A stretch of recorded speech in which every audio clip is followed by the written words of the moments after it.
It all began on a quiet Thursday morning in a neighborhood that prided itself on perfection. Manicured lawns, trimmed hedges, and matching mailboxes lined the street in a display of suburban control. The Homeowners Association, often whispered about like a local government, was the invisible hand behind it all. And at the top of that hierarchy sat Linda Harrow, the HOA president. Everyone knew her name. Everyone feared her clipboard. The story's narrator, a homeowner named Daniel, had lived in the community for 5 years. He was the kind of resident who followed rules, paid dues on time, and kept his property neat. But lately, he had become the target of something unusual. Anonymous complaints, strange phone calls, and unexplained letters slid under his door. They all shared a similar tone. Vague threats about violations and warnings to keep things quiet. He brushed them off at first, assuming some clerical mistake, but as days passed, the pattern became impossible to ignore. It started with the phone calls. Late at night, just as the house fell silent, his landline would ring. There would be no voice on the other end, only faint breathing and the sound of a pen scratching paper. Sometimes he thought he heard muffled whispering, too quiet to make out. Other times, static filled the line until it abruptly cut off. He replaced the phone, changed his number, even disconnected the line temporarily, but the calls persisted. Then came the inspections. Notices appeared on his front door claiming possible landscaping violations. Photos of his property, taken from odd angles, were attached. The timestamps showed times he wasn't even home. He reviewed his security footage and noticed a figure lurking near his hedges late at night, wearing a hoodie, carrying a clipboard. When he zoomed in on the footage, he caught a faint glimmer. A silver HOA badge pinned to the person's chest. Something was wrong. This was no ordinary HOA enforcement. It was personal. Daniel's suspicion grew stronger after a peculiar encounter at a neighborhood event. The HOA had organized a community cleanup day, and though he tried to avoid such gatherings, he attended out of courtesy. Linda, the president herself, greeted everyone with her trademark artificial smile. When she spotted Daniel, her eyes lit up in a way that didn't feel friendly. She commented on his lovely front yard, but her tone was laced with mockery, and she quickly added that she hoped the noise complaints would stop soon. Noise complaints? Daniel rarely even played music. That night, he sat in his living room staring at the phone. He could no longer dismiss what was happening. The complaints, the calls, the way Linda seemed to know things she shouldn't. Something connected it all. He decided to start recording his phone conversations just in case. But the recordings revealed something even more disturbing. Strange echoes in the background, like his own words were being replayed milliseconds after he spoke them. A friend of his, a tech-savvy neighbor named Jeremy, visited a few days later. Daniel asked him to check his home network, thinking maybe someone hacked his Wi-Fi or installed spyware. But Jeremy found something unexpected. Beneath the phone base, tucked behind a wall plate, was a small device with a red blinking light, an audio transmitter. Someone had tapped his phone. Daniel's blood ran cold as he stared at the tiny device. It was so small he never would have noticed it. It wasn't some high-end spy equipment, but it worked well enough to pick up every conversation he had through his landline. Whoever planted it knew exactly what they were doing. The only people who regularly entered his home were utility inspectors and HOA representatives. Months earlier, Linda had sent an inspection officer to verify property compliance for new HOA rules. She had insisted it was a routine check. The memory hit Daniel hard. He remembered the man fiddling near the phone outlet while pretending to write on a clipboard. That was when the paranoia set in. Daniel began to wonder how much they knew. Had they heard private calls? Work meetings? Conversations with friends? He started leaving his phone unplugged, speaking only outside or in his car. Yet somehow, the HOA still seemed to anticipate his every move. Notices appeared the day after he discussed issues privately. It was as if his thoughts were being echoed back through their rulebook. The stress took its toll. Nights became sleepless. Every creak of the house made him flinch. But instead of retreating, Daniel's fear turned into resolve. If they were spying on him, he would find proof, undeniable evidence of what Linda and her board were doing. He began documenting everything. Timestamps, phone logs, photos, even recordings of the static-filled calls. He also visited a local tech store and bought a signal detector, a handheld device that could identify wireless transmissions. Over the next week, he swept every corner of his home. The first few scans showed nothing. But then, one night, the device beeped rapidly near his study. Hidden inside a decorative vent cover, he found another transmitter, this one with a stronger signal range. This wasn't just wiretapping. This was surveillance. Daniel's discovery filled him with a mix of fear and fury. He now had concrete proof that someone inside the community, likely the HOA, was violating privacy laws. But confronting them directly would tip his hand. He needed to expose them in a way that couldn't be denied or silenced. That's when an idea began forming. If they were listening, maybe he could make them listen to something they didn't expect.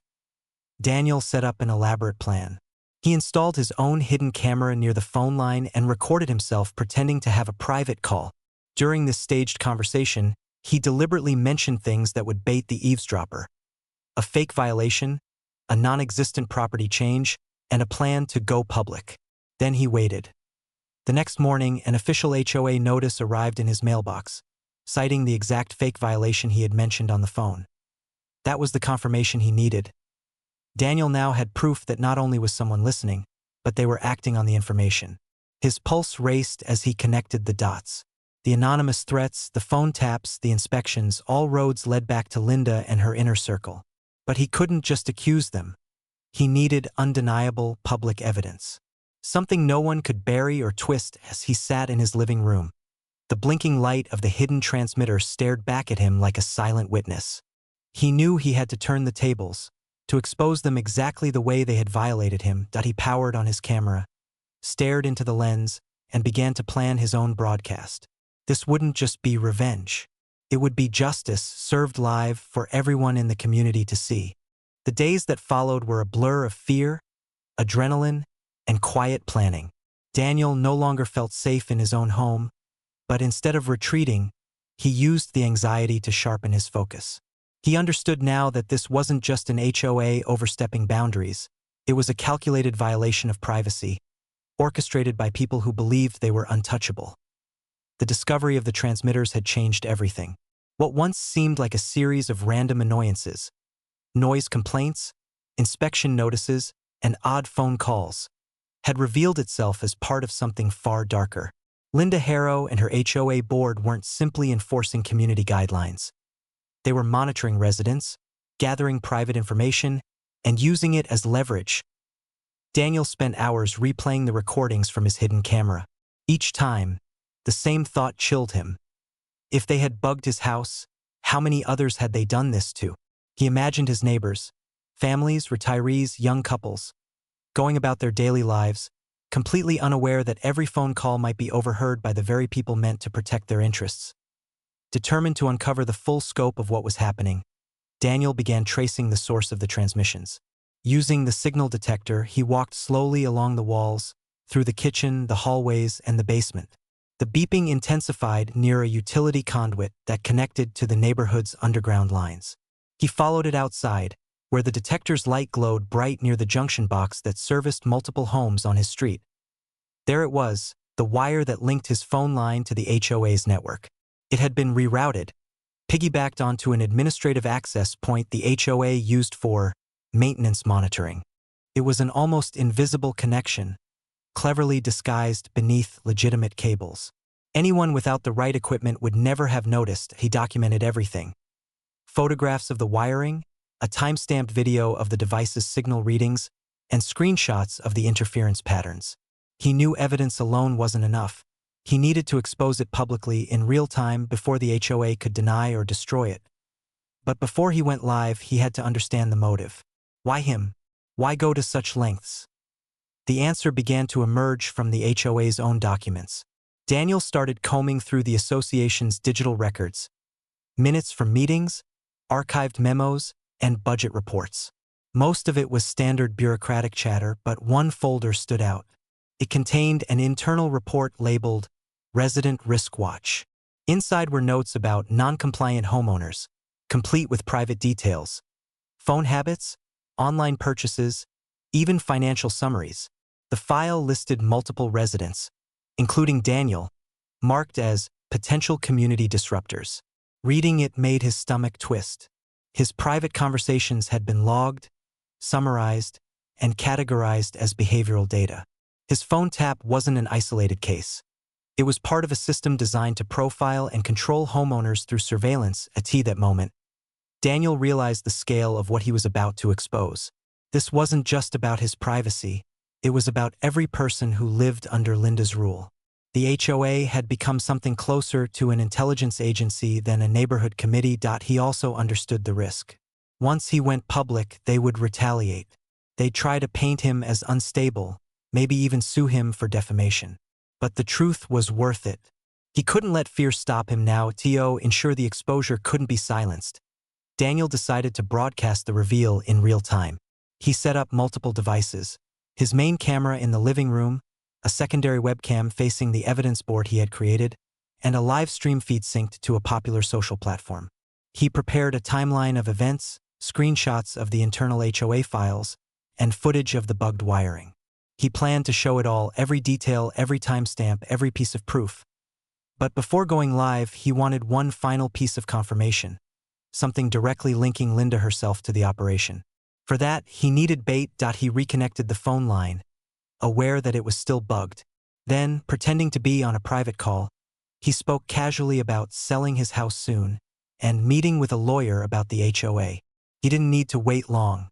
The next morning, an official HOA letter arrived, warning him that home sales require board review and that unauthorized legal representation violated community policy. That was it. The proof was complete. Linda was listening in on private conversations and responding to them as if they were part of her jurisdiction.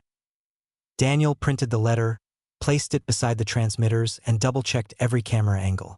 He set the date for the live stream, Friday evening, the same night the HOA was scheduled to hold its monthly meeting. If everything went according to plan, the broadcast would hit the community at the same time Linda stood before her board. When Friday arrived, Daniel's house felt tense, like the air itself was holding its breath. The cameras blinked red in the dim light of his office. He adjusted the microphone, checked the internet connection, and reviewed the files one last time. His hands trembled slightly, not from fear, but from the weight of what he was about to do. As the clock struck 7. He hit the Go Live button. The screen flickered, then stabilized, broadcasting his face to dozens, then hundreds, of viewers as the stream spread across local forums and community groups. He began the narration carefully, explaining the background, the harassment, and the strange phone calls. He showed the first transmitter on camera, then the second one from the vent, each accompanied by a close-up video of its signal data. The chat erupted with disbelief and outrage. Some viewers recognized the devices, others mentioned their own experiences with odd noises on their phone lines. Then came the smoking gun, the HOA letter referencing the fake conversation. He held it up beside the footage of his staged call. The timestamps matched perfectly. The viewers could see it clearly. The HOA had responded to a conversation that no one else should have heard. By the time he began showing the internal documents, the viewer count had skyrocketed. Comments poured in from neighbors, strangers, even people from other states who had dealt with overreaching HOAs. Then, something unexpected happened. His phone buzzed with a notification, a message from an unknown number. It contained only 3 words, "Turn off stream." He ignored it. Seconds later, the lights flickered. His internet connection stuttered, momentarily freezing the video feed. Someone was trying to stop the broadcast. Daniel quickly switched to his backup hotspot and resumed the stream, his voice steady but urgent now. He explained that even as he spoke, someone was attempting to interfere. That was when his security camera feed showed movement outside. A car had pulled up, an official HOA vehicle. The headlights illuminated the driveway as a figure stepped out. The silhouette was unmistakable. Linda Harrow, still wearing her signature blue blazer, walking quickly toward his front door with a folder clutched in her hand. Daniel's camera caught every second. Viewers flooded the chat with messages of disbelief and anticipation. He didn't move from his chair. He kept narrating, calmly explaining the timeline as the sound of knocking echoed faintly in the background. He didn't answer the door. Instead, he turned the camera toward the sound, letting everyone see that the very person responsible for the surveillance was now standing outside his home. The stream didn't stop. The evidence was out there now, public, permanent, impossible to erase. But Daniel knew the confrontation wasn't over. Linda wouldn't back down easily, and neither would he. As the knocking grew louder and more desperate, the camera stayed fixed on the door, the chat filling with thousands of reactions. The truth was out, but the fallout was just beginning. The sound of Linda's pounding on the front door grew sharper, angrier, more desperate with every strike. Daniel sat perfectly still in front of his camera, staring toward the door but refusing to move. The red light of the live stream glowed beside him, a single, unblinking eye that now saw everything. He knew the moment he opened that door, the situation would change. He wanted the world to see who came knocking, to understand that the people behind the rules and fines were capable of far darker things. Outside, Linda's voice was muffled but unmistakable, echoing through the night.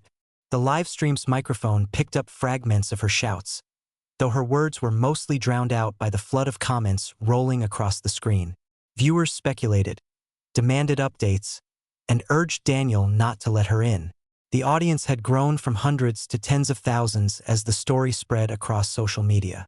Other creators began restreaming his broadcast, their captions screaming, "HOA President caught live." Daniel finally stood, the camera following him as he moved slowly toward the entryway. He didn't open the door, but he turned on the porch light. Through the frosted glass panel, Linda's silhouette was visible, her posture rigid, her movements sharp and aggressive. She was holding a folder and a phone, switching between knocking and shouting something about misunderstandings and legal consequences. Daniel returned to the camera and resumed his calm narration. He explained how the tapping devices had been found, how the HOA's internal files revealed a covert monitoring system, and how the very person now standing outside was named repeatedly in those documents as the security compliance lead.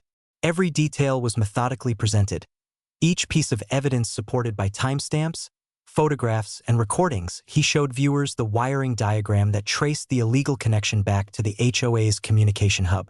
He displayed side-by-side comparisons of the signal frequencies, pointing out how each matched a specific transmission from the HOA's maintenance system. Everything was there, clear and indisputable. Meanwhile, the knocking continued, but it grew weaker now, hesitant. Linda must have realized what she was witnessing through the reflection of her own actions. Her control over the narrative was slipping with every passing second. Then came the sound of another car pulling up. Daniel glanced toward his driveway camera feed and saw two police cruisers stop at the curb. Blue and red lights flashed across the street, bathing the neighborhood in color.